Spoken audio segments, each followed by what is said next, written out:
see them almost equal, so where no one's going to have a huge advantage going into this in the mind games. And I think we're just about ready to start. All right, guys, it's time for the winners bracket final. Best of 3 is for $9,000. Winner will go on to play in the grand final. The loser will have to face TSL Pult. Let's jump in the game. This is IPL 5.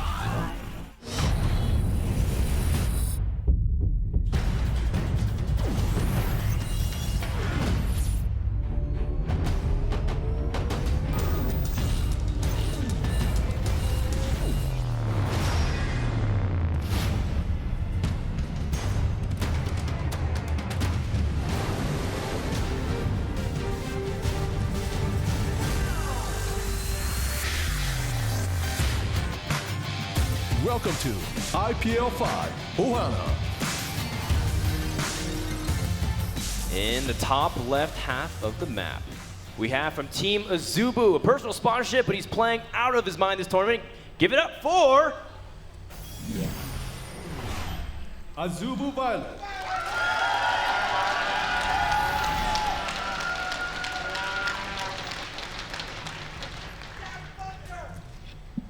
And in the bottom right half, already wishing good luck and have fun to his opponent, one of the best Zergs from Korea and extremely young, he is FXO Leenock.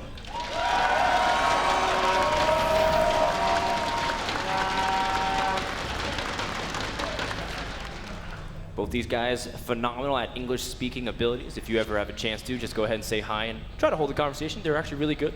They are. Some of the best Koreans at speaking English at this tournament. Not obviously everywhere, right? That's right. Chef, also one of the best English-speaking English people, so you can also talk to him in English too if you want. All right, so we don't see anything fishy coming out of either player. They both are going up, just continuing in drones. No pool at 10, even lower than that. It looks like Leenock wants to take his expansion first. viOLet's going to do the same thing. This is a little bit risky on this map, where a 10 pool would put either player ahead against this build, but neither player is doing it, so in this case, it's what you want to do. That's right. Ohana map, where it's a little shorter rush distances compared to really big maps that we have in the map pool, you know, like Metropolis, for example, along with Abyssal City.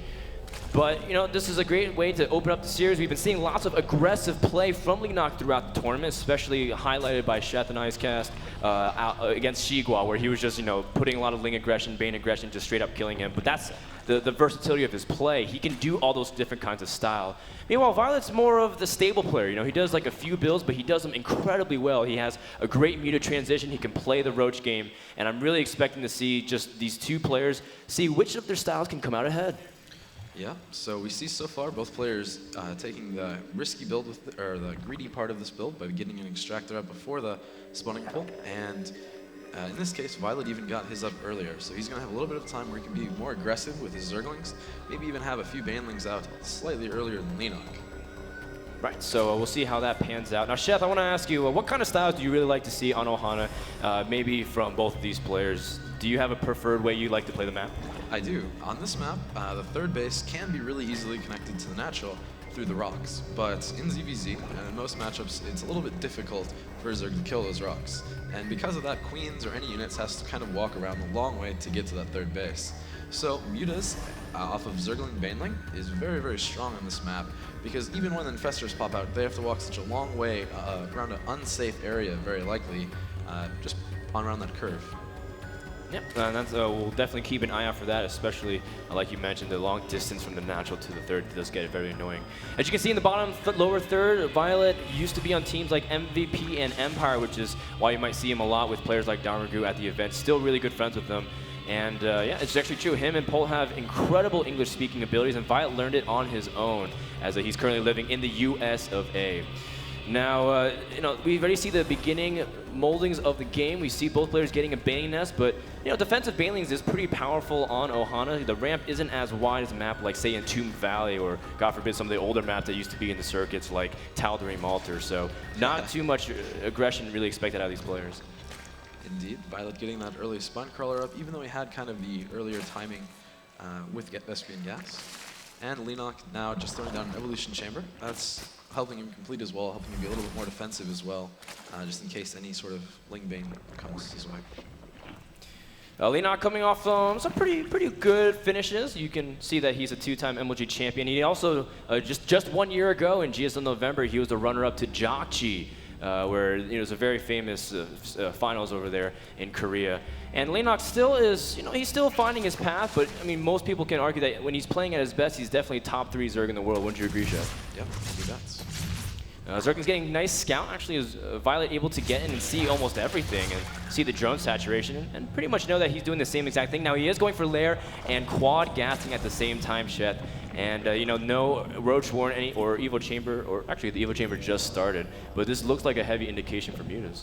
Yep, viOLet's very, very good in ZVZ with his muta control, with all sort of Zergling Baneling style, and he plays it very consistently. So I kind of get the feeling that all 3 games we're going to see basically the same build, maybe a different early game variation of it, but the same idea of getting to the point where he has both bases very well saturated, and then proceeds just to make Zerglings, Banelings try and take his third a little bit earlier and try and deny Leenock's third with both the mutas and the Zergling Baneling.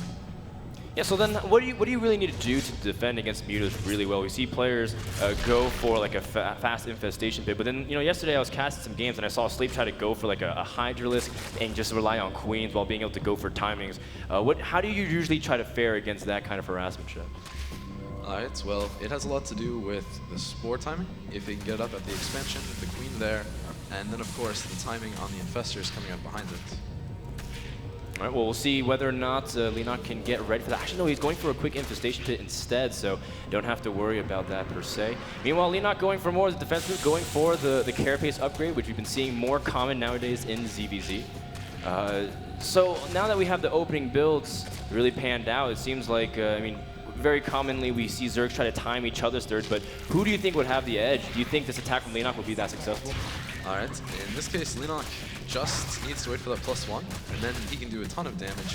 The Zerglings from viOLet aren't going to have that upgrade, and the Banelings aren't going to be able to one-shot Leenock's Zerglings anymore because of that carapace upgrade. And Leenock trying to move in. 1 Baneling does drop, 2 Banelings drop, and Leenock doesn't really do that much damage at all. viOLet's been able to micro this very well, and there's not that many Zerglings in follow-up for Leenock at all. He's still making some in production, but overall very nicely done from viOLet to zone off the damage. Very true. viOLet here managing to hold so far, but now the Roaches are coming. This adds a whole new level where the Banelings are going to have to be focused down so nicely by Leenock. Not really able to do much. The Zerglings are preventing the surround as they're able to do a lot. viOLet still in the middle of researching his pathogen glands. He's been rushing for that tech as fast as he can. The surround on the Roaches, this is what viOLet really needed, but at the same time, Leenock is still streaming some units, and he really wants to pressure this third. It's almost about to drop here.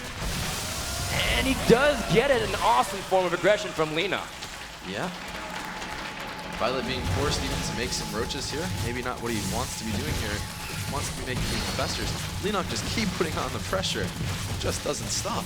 Man, the Roaches are putting lots of damage onto the Spine Crawler, and viOLet, he's still waiting for some of his infestors and Roaches to pop out, but these Roaches can do still a pretty good amount of damage. The Queen drops, and that's significant as well, halting a lot of his larva cycles. Yeah, and Leenock here going to feel the pressure on the drones. His +1 carapace is really allowing him to kind of win these fights very cost effectively. Yeah, and the third from Leenock is getting saturated. Leenock playing this very well. His aggressive style is doing wonders for here in the mid game. viOLet trying to burrow those infestors, doesn't want them to get sniped at all. And the best part is that Leenock is able to get in and get scouting, see everything, and see the timings while being able to have a third up pretty safely. Yep, very, very nice build order here from Leenock. viOLet tried his best, couldn't quite defend his third, and then even just the natural having that sort of pressure, he's going to try and move out here. His third is so much later compared to Leenock. He needs this attack to do a lot of damage. He might try and run the infestors into the main, and Leenock doesn't have an overseer to prevent it, so that could be a really huge deal. Ooh, we saw a lot of this yesterday night at the GSL finals where Sniper was able to make some pretty nice comebacks with burrowed infestors, but he unburrows and he's trying to summon them back home. I guess he saw the threat coming. Oh, nope, just kidding. Those infestors were probably using Apple Maps. A lot of times when you have a whole bunch of infestors. I think people like that.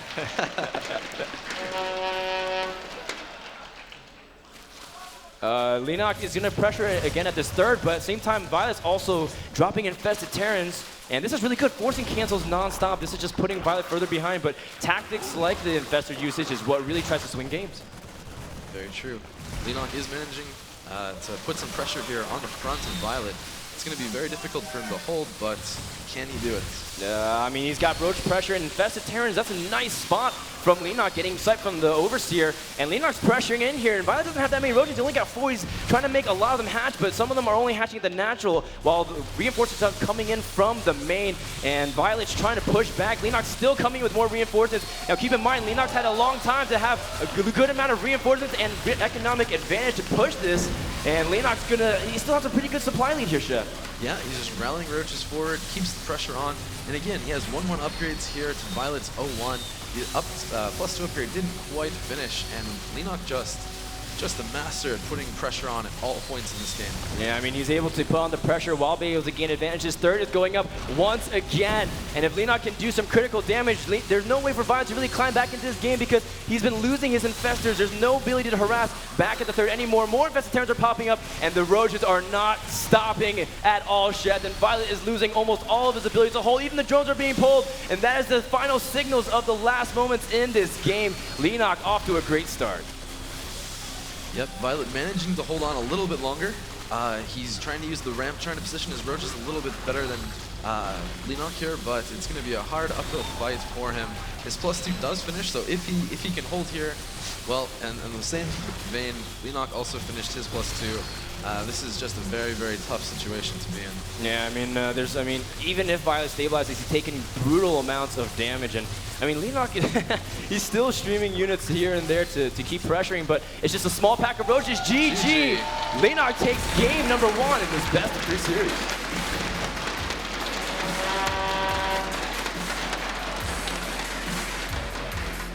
Leenock looking so sharp in game number 1. viOLet, what do you think he could have done better there, Chef?